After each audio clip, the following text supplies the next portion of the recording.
how's everybody doing today? It's just another episode of Otaku, Sooty, Shitty, Fitty, Giddy Bitties, fucking Otaku Weekly News. So, how is everybody doing today? As always, there'll probably be a question of the day somewhere on this fucking screen. I don't know. Maybe there will, maybe there won't. If there isn't, there'll be an annotation for the question of the day, you know. I know I'm stalling out. I just want to make this video long. I don't know how long it's going to be, but let's go ahead and get started in the gaming news. Before I get started with that, however, I want to say that because I didn't do the news from the previous week, and we're already into another week, this is going to be news from, like, the 14th to the 24th. So, just let that be known. That doesn't mean everything from one of those days is going to be covered, but that just means that, you know, if you see articles that have been more recent, you know why now. Also, I would say that this is an article. Technically, there is an article for it, but fuck that. There, if I'm correct, is still a sale going on Origin. Battlefield 3 is literally $1. I am not joking. It is literally $1 on PC. So, if you do have a PC and you want Battlefield 3, here's the time to go pick it up. The Steam sale is going on till January 2nd. I was literally one day off. I thought January 3rd. But, yeah, there you go. There are your sales. You know, I'm probably going to start including something for the Xbox Live and all of those stuff. But that'll probably be at the beginning of the month for each Otaku Weekly News. So, now, we can get into the actual articles. I'm not going to stall anymore. This is something that I found really interesting, and it's making me question where is the industry stance on mods. So this one user, I think, that goes by the name of Durante, is a Dark Souls modder. He mods, you know, Dark Souls on the PC. I think he had put out a patch, a Dark Souls fix, for the Prepared to Die edition that's on Steam. And it got taken down by Bandai Namco of Germany. But it turns out that after further investigation, it wasn't Germany, it was the US, Europe region. He was absolutely amazed by the fact that, you know, he's just simply uploading something that has nothing to, I think here is his problem. Here's his quote. This is utter bullshit, of course, especially since Dark Souls Fix does not include any of their material. I'm actually amazed that they would do this. I mean, what the fuck? End quote. And I think his problem was that I think they misunderstood him for redistributing the game, but regardless, it's a mod. I don't see why you would be against somebody fixing the game you're reluctant to fucking fix. I mean, I understand if he was coming from this, or if, like, Bandai Namco had seen this, that, he's redistributing the entire game with a patch. That would have been completely different. But this is not breaking any rules whatsoever. He's fixing the game you did not want to fix, and therefore you're taking it down? Why? It's saving you work. I don't understand. But like I'm saying, I think the Bandai Namco had completely I don't know. I really don't know, because it seems like, or from what I've read, Bandai Namco had actually went to go take this down. So it's like they haven't done any research, or they at least know of what this thing is for, but why would you take it down if it's not it's not doing anything against, like, copyright infringement. It does nothing against DMCA, and I just don't understand what would be the point of taking down a fix for your own game that you don't want to fucking fix. I don't know. The game's broken anyways. I don't like Dark Souls. It just makes me question the entire industry's stance on mods, because you see games like Sonic Generations that just are really open to mods, and then you see somebody like Bandai Namco who's taking down mods that are legitimately just patches to a game they refuse to fix, and it just didn't make any sense to me. I don't know. That's my entire stance on this article. It's not as if I'm completely against Bandai Namco in any way, but what would be the point of taking down a mod like this? I'm completely for mods. I think they do nothing but add replayability to the game, except if that mod is used for cheating. But most mods out there aren't used for cheating. Look at Sonic Generations, and that's a perfect example. Battlefield Hardline has another gameplay trailer, and it says that it's the fastest Battlefield yet. Now, here's where my problem with that comes. I have not played Battlefield Hardline since the beta, so I have had experience playing the game. and I ran it completely fine. Here's my problem. Battlefield Hardline has probably the biggest maps in all of Battlefield. So I'm really confused on how in God's name this is supposed to be the quote-unquote fastest Battlefield yet. This was an extremely slow Battlefield. I can completely testify to that. And I'm wondering, why would you say this? Unless they have legitimately made the game smaller, more compact, and faster, then that would make sense. But I'm more scared that this is being used as false advertisement, because Hardline was not fast, and I want to get that in everybody's head. This is not a fast game. It's just not. I played it. I've had experience playing it. I've let others play it. Other people have played it, and they can testify. So I'm wondering, did they either really fix the game to make it faster, or is this really used as false advertising? I don't want to, just assume the latter, but I'm really inclined to. And it's EA, so it doesn't really, it doesn't help. That is more so why I'm inclined, think that that's more of a lie. And I'm confused on if Hardline, being faster is trying to, get into the Call of Duty type of fan base. And if it is, I don't know really how well that would work with Battlefield. I feel like that would completely get rid of all that made Battlefield unique. It was big, and it's really realistic. And I think that if this just should have been a DLC pack, but if they did another Battlefield, I feel as if they could have gone back to the roots, somewhere closer to 3 rather than how 4 was. And 4 was very fast-paced in my opinion. I feel like you should go closer to 3 rather than you did to 4. 3 was a better game. And I feel as if you're going to go Battlefield Hardline, or you're going to go faster-paced Battlefield, you're completely straying away from what made Battlefield really feel original. And I think that's part of the problem with Hardline. But the main reason I brought up this article, like I said, is because I'm worried that this is a complete lie. Because, like I said, I played Hardline. It was not fast. We can get that out there as many times as you want to debate it, but hey, that's just my opinion. This is probably the biggest news of, in my opinion, the entire past month in terms of gaming. Nintendo, or specifically Miyamoto, has came out and said that they are they're in the process of planning their next console. I don't know what to think about this, because here's where my problem is. It's not the problem that they're planning their next console.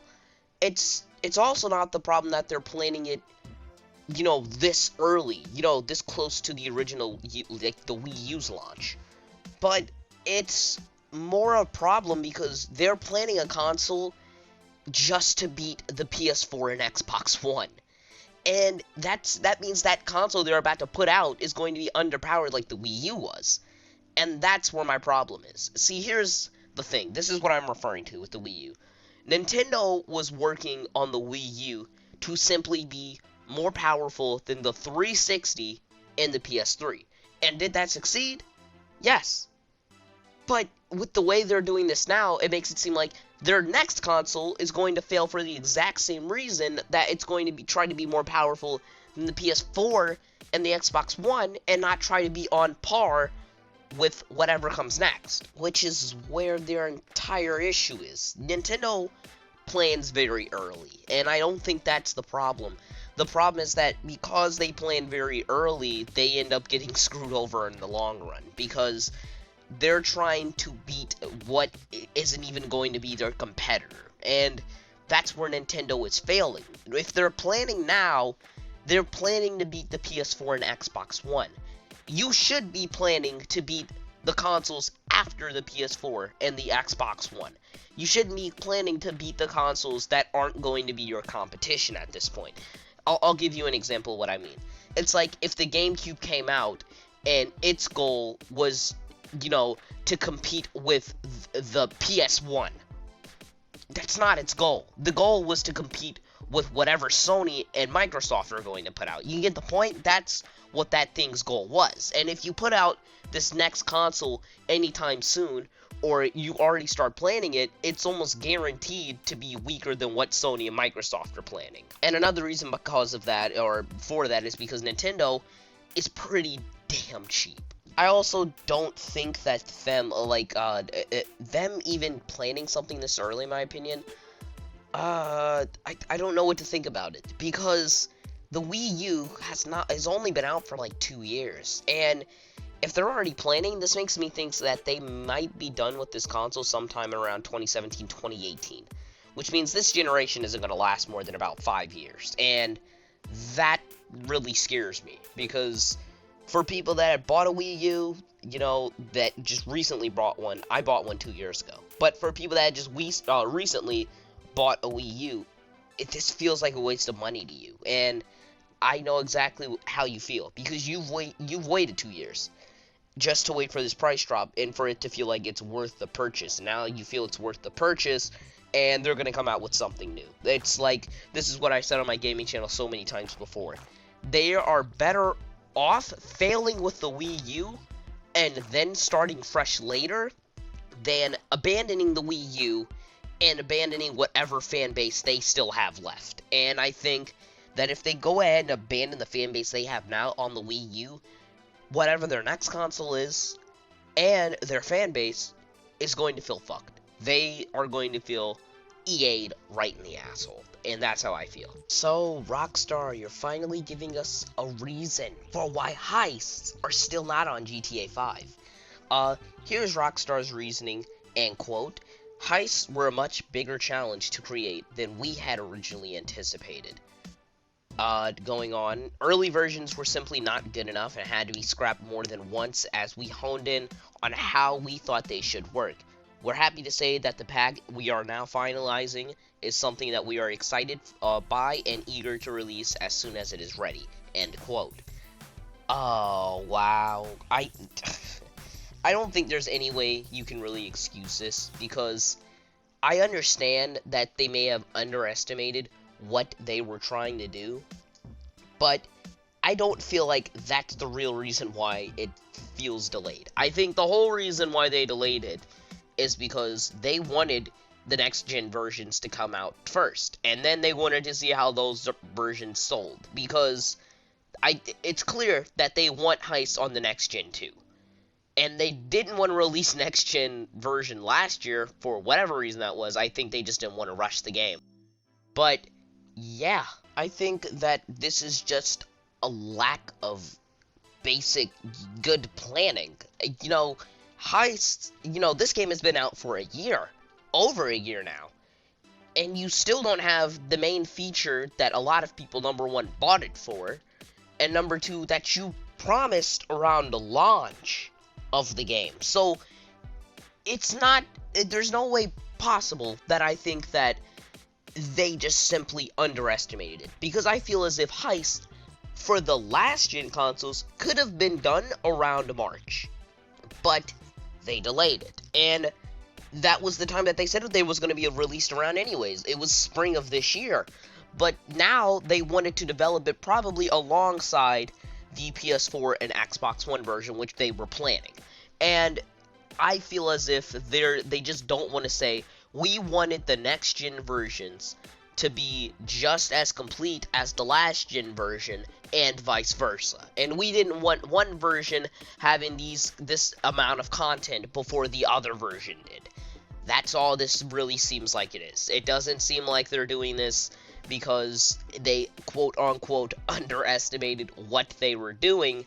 They clearly know what they're doing. Hell, think about this. Battlefield Hardline is having heists before GTA 5 does. On the other hand, they are giving a consolation prize, quote-unquote, to people that are still waiting for the heist. They're giving out a Christmas gift on GTA 5, whatever the hell that may be. It's probably a fuck ton of money. That's what I'm assuming. And Steam had never been in so much shit before this game got on there. Hatred debuted on Steam Greenlight. It was about a week ago. Hi, nigga, but yeah, the game had been on Steam. It got taken down. Here's why. It was quote-unquote too violent. I watched a gameplay trailer. I would say that I thought it was pretty fucking gruesome. And I would rather, stick to watching Some Call Me Johnny review Super Mario 64. But, with that being said, did it have the right to be taken off of Steam when there are games like GTA 4, GTA 5's coming out pretty soon, Saints Row, Manhunt, Postal? There are so many more games that are violent, and we know hatred is really freaking violent, but, I mean, there are violent games, and I think for you to just take off this is completely unjustified. I mean, I understand this is not the audience. You're trying to say that, hey, we don't appeal to these type of people. This isn't the type of games that we honestly like to sell. And that's fine, but I mean, you have to just let the game be sold. If people don't want the game, they won't buy the game. I'm not gonna buy the game, but yeah, if people want the game, they'll go buy the game, and I don't see why this is an issue. The game just never should have been taken off of Greenlight, period. Luckily, they got put back on Greenlight thanks to the almighty Gabe Newell, and yeah, that's about it for the gaming news. Not much to talk about on Hatred, in my opinion. It was really controversial. I think that, yeah, it just should have stayed on Greenlight. We understand it's really, really violent, but if people don't want the violent game, they won't buy the violent game, it just won't sell well. Alright, going on to the anime news, which was actually kind of big this week. To Love Ru Darkness, I am not kidding, is getting a second season. Why? I don't know. This really sells well in terms of manga from what I've seen, even though it's legitimately like the same thing week after week. But I don't know what it is about me and To Love Ru.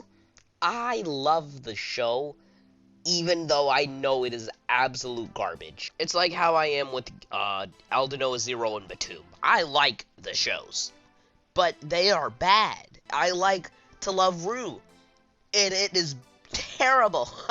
I know it's quote-unquote self-aware, but you don't have to constantly throw pie in our face. But, hey, my dick speaks. And when my dick speaks, I'm gonna watch what my dick wants to watch. And so, I support To Love Ru with all of my money so they can keep making more seasons.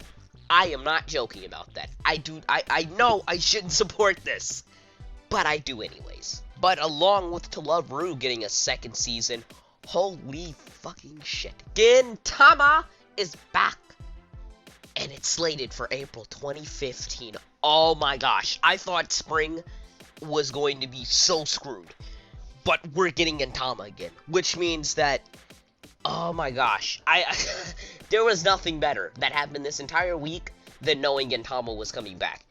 If you have not watched Gintama, stop watching this right now, go to Crunchyroll, and start Gintama. It is 256 episodes. Do you think I care? Bitch, do I look like I care? No, go watch that shit right now. I don't know what you're waiting for. That show is absolute greatness. It's one of those few shows that is really, really self-aware of all it's trying to be. It's a parody, it's a shonen, it can be psychological, it can be a mystery, it can be a romance. Gintama can literally be everything. Anything and everything. And now it's finally coming back since 2010. Oh my gosh. You don't know how happy I legitimately feel. I honestly can't wait till Gintama comes back. And I've actually been in the process of rewatching all of Gintama again. So, yeah. There's not much I can say about Gintama coming back, other than fucking finally. Nisekoi is getting its second season scheduled for April. Not much to talk about there. We all knew it was coming. It'll probably still be by Chef. From what I've heard, nothing happens in the manga. There's almost absolutely no fucking progress whatsoever until, like, these recent weeks. But, yeah. The cover girl is Onotora's sister. I don't know. For me, Nisekoi was just like, did I enjoy the ride? And I enjoyed Nisekoi's ride. It wasn't good in any way, but it was enjoyable to watch, even though the ending was absolute fucking garbage. Motherfucking Funimation is snagging up everything this season. I mean, coming into this winter season, they still have 6 shows, I think, that they can still snag. And they've already snagged, let me put this out here. I'm just putting up their what Funimation's going to be simulcasting. Assassination Classroom, The Tokyo Ghoul second season, Fairy Tail, Shonen Hollywood second season, One Piece, Yona of the Dawn, Kami-sama Kiss 2, Garo the Animation, Rolling Girls, and the biggest of them all, Death Parade. Death Parade? In Funimation's hands? No! How am I supposed to support it? That's my thing, because here's the thing. Some people think I don't support the industry. Yes, I support the industry. But there's no way I'm going to buy, and I think a lot of people are like this too, no one definitely buys a Funimation and a Crunchyroll. And that leaves some people to either not watch the show or have to go to sites like KISS to go watch it. And Crunchyroll, you should have snagged this show. I don't know why you didn't snatch Death Parade up. If not anything, at least Death Parade. I'm disappointed you didn't get Rolling Girls. But if not Rolling Girls, at least Death Parade. You would have had the 3 biggest shows of the next season on your site. You would have had Durarara Season 2, you would have had Death Parade, and you would have also have had Kuroko no Basket Season 3. And you you didn't snag Death Parade? And what in God's name are you doing, Crunchyroll? There is nothing to describe the mood that I'm in right now. I am legitimately pissed. Because I don't... Funimation getting something is not necessarily the issue. It's the problem of when they're simulcasting it, no one's gonna also fucking simulcast this shit. No one's gonna be... No one's gonna be watching Funimation and Crunchyroll. No one's gonna be buying both. Maybe Hulu? Yeah, I could do it on Hulu. But no one's gonna buy a Funimation and a Crunchyroll, which leads you to either not support Funimation, or to just simply wait, and no one wants to wait. Yeah, what am I gonna do with Death Parade? I'll probably watch it on KISS, but I will be buying it as soon as it comes out, or I'll have to invest in a Hulu. I'll probably end up investing in a Hulu just to watch everything Funimation. There you fucking go. Here comes somebody from, actually, I'd like to give a shout out to Anipod, since they shouted us out technically. Technically, Otaku. Technicality is a strong-ass word. But anyways, Viz Media announces that 2015, Naruto the Last Movie will be coming to certain video chains. It'll be coming to, like, 20 major, U.S. cities. Some of those are New York, Boston, Houston, Dallas, Los Angeles, San Diego, San Francisco, Seattle, and more cities to come in the future. It's going to be presented, my bad, I can't talk today, with a Japanese Japanese dub and English subtitles. So it's going to be presented like you're actually watching a regular episode of Naruto on Crunchyroll. And personally, I don't have a problem with that. I'm talking about this because I think that this is big. I think this is big for the industry that, the anime industry is finally even getting into movie chains. That's saying quite a lot. This industry has expanded just really big. We have expanded as a community just so much since, we had started. And to see that now we're finally getting into movie chains is starting to, let us know and let others know we're finally being accepted. Anime is finally being accepted as a mainstream form of entertainment. It's not to the form that gaming is, and it will never be to the form that gaming is. But it is coming to a point where people are now starting to accept it more like they accept TV. And if they start accepting it like they accept TV and cartoons, like American cartoons and stuff like that, then we'll be in the golden era. And I think that's when anime will start thriving. And that's mainly why I wanted to start, and talking about this entire Naruto the movie thing. If it's in Indiana, I'll probably go check it out. Just cause why not? The animation looked fluid as fuck.